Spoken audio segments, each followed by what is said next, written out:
नमस्कार मंडळी, मी दिनेश आनंद परब आपल्या चॅनलच्या एका नवीन एपिसोडमध्ये मी तुमचं स्वागत करतो।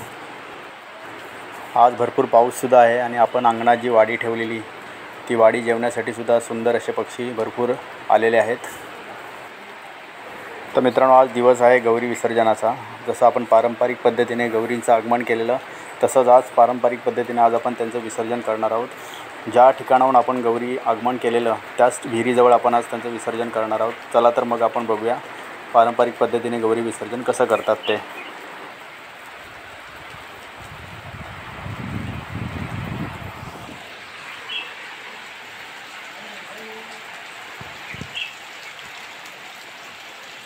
तर मंडळी बघा, सगळीकडे मस्त मुसळधार पाऊस पडत आहे।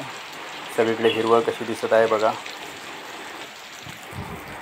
आणि आपल्या घरासमोरच असं रम्य असा परिसर आहे, जेणेकरून आपण घरामध्ये बसून सगळं आरामशीर बसून बघू शकतो।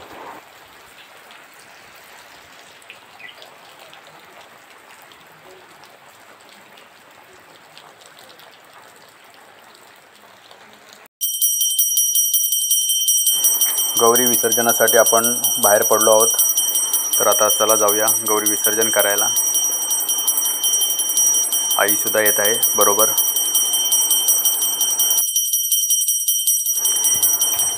आज 7वा दिवस गौरी गणपती एकत्र आज जाणार आहेत।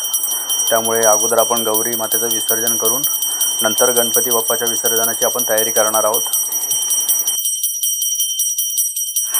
आजचा दिवस खूपच इमोशनल आहे, कारण बाप्पा 7 दिवस आपल्या घरी जाऊन आज ते आपल्या घरी परत जाणार आहेत। तर येताना तर फार आनंद झाला आपल्याला, आपल्या घरात बाप्पा विराजमान झाले, पण जाताना तेवढंच आपल्याला जरा दुःख होत आहे।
तर मित्रांनो, जस्ट आता गौराईचं विसर्जन आपण केलेलं आहे. ही आपली मूर्तिरूपी गौराई. आणि आता गणपती बाप्पा आपले 7 दिवस आपल्याबरोबर राहून आज ते आपल्या घरी जात आहेत.